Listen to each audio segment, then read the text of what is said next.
On se venge sur ceux qui sont encore plus faibles que nous, nos enfants par exemple.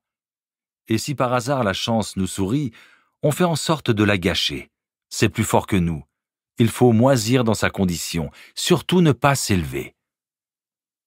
Dans ma famille, on vivait en vase clos. À l'exception du frère de mon père qui nous rendait visite 2 fois par an, absolument personne ne venait chez nous. Le soir, c'était le JT de 20 heures que mes parents absorbaient comme une drogue, sans réfléchir. C'était ça notre fenêtre sur le monde. Une bande-annonce sordide d'une société qui s'effondrait, entre politiques menteurs, patrons voleurs, faits divers écœurants et causeries sans intérêt. Je me rendais bien compte que quelque chose n'allait pas. Il me fallait un électrochoc. Je l'ai eu. Très jeune, je me suis retrouvé à la rue.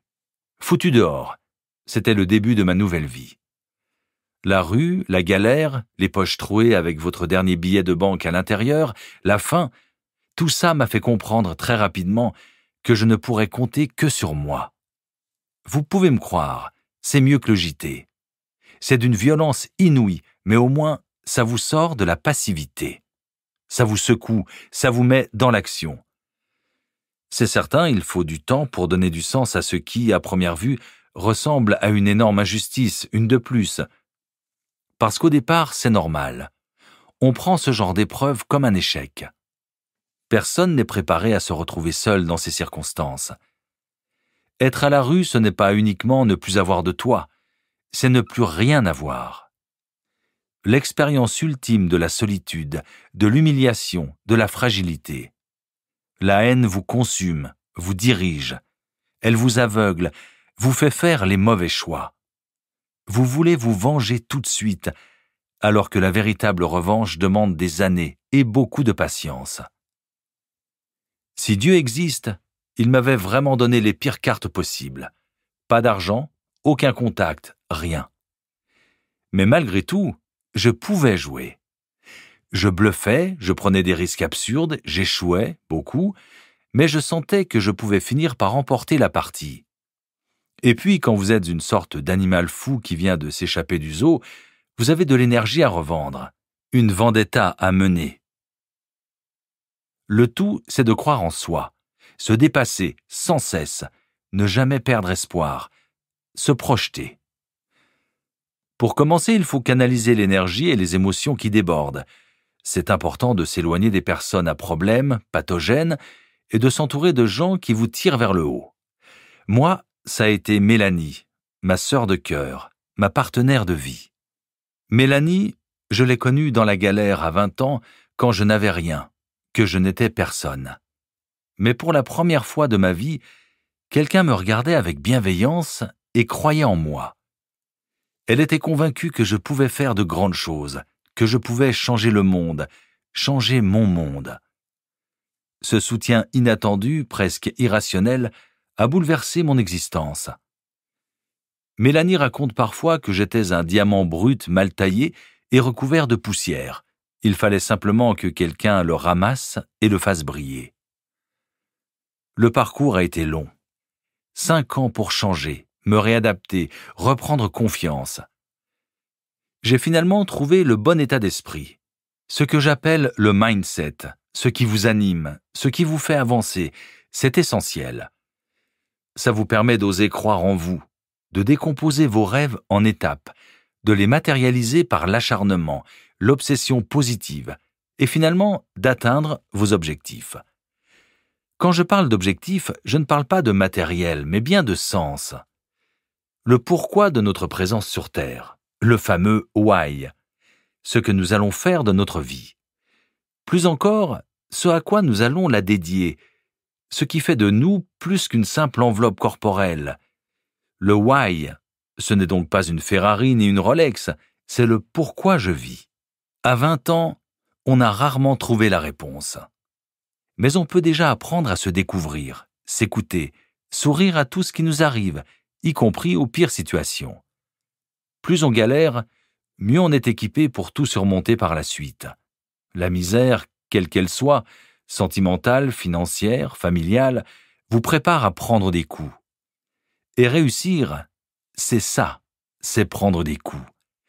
C'est un combat de boxe avec les autres et pire encore, avec vous-même. J'ai toujours gardé cet adage en tête. Le loup ne court jamais le ventre plein. Seulement, quand vous venez d'en bas, on vous a appris à douter de vous. Pourtant, et j'en suis la preuve, pas besoin de sortir d'HEC, de l'ESSEC ni de l'ESCP pour réussir. Jamais je n'ai poussé la porte d'une grande école, sauf, et c'est paradoxal, pour y donner des conférences. Je pourrais vivre dans un 200 mètres carrés parisien comme un gosse de riche, mais je suis bien plus heureux dans mon 50 mètres carrés à peine meublé.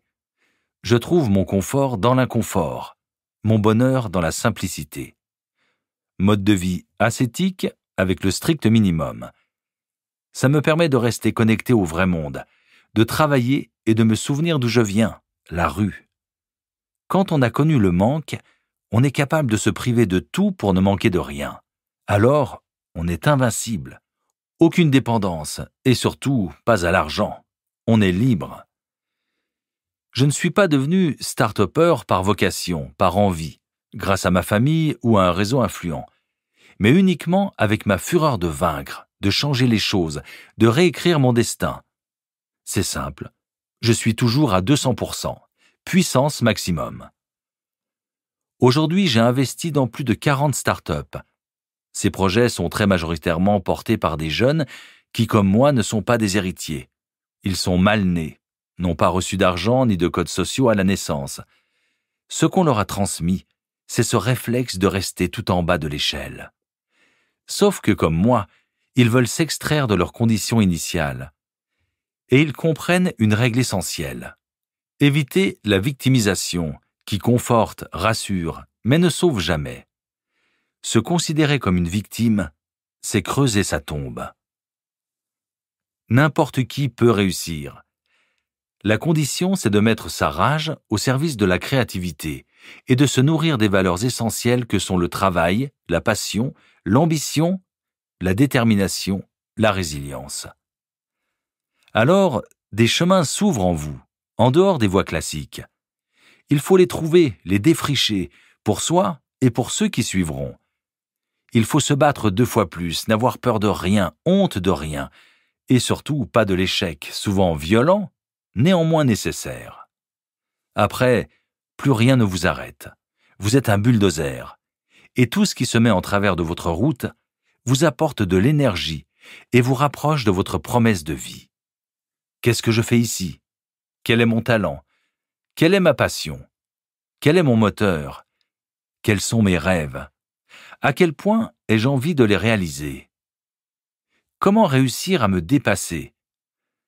Le sens de notre vie se dévoile étape par étape, et surtout au travers de nos déconvenus.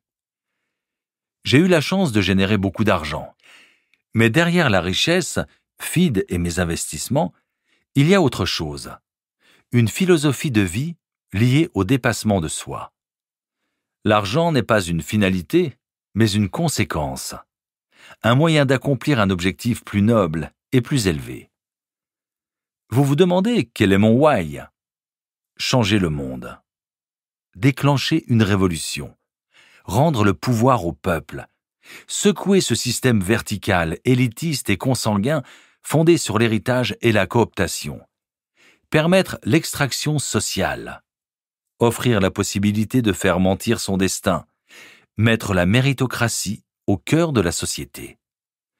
Parce que tous, chaque femme, chaque homme, nous avons un potentiel insoupçonné, une réserve de puissance inouïe. Ensemble, nous allons forcer votre destin. Chapitre 1. Objectif Lune. Le monde, votre vie, sont des territoires à explorer. Panorama. C'est l'histoire d'un homme qui ne sort pas d'HEC et qui vient d'en bas. Résultat, à seulement 30 ans, il a des millions sur ses comptes, une société qui a levé 40 millions d'euros, des immeubles, des participations dans des dizaines d'entreprises, plusieurs avocats et des gestionnaires de fortune qui travaillent pour lui. Cet homme, c'est moi. La seule chose dont je suis fier, c'est de pouvoir être une preuve par l'exemple, de montrer que c'est possible. Je ne tire aucune gloire de l'argent, qui est une conséquence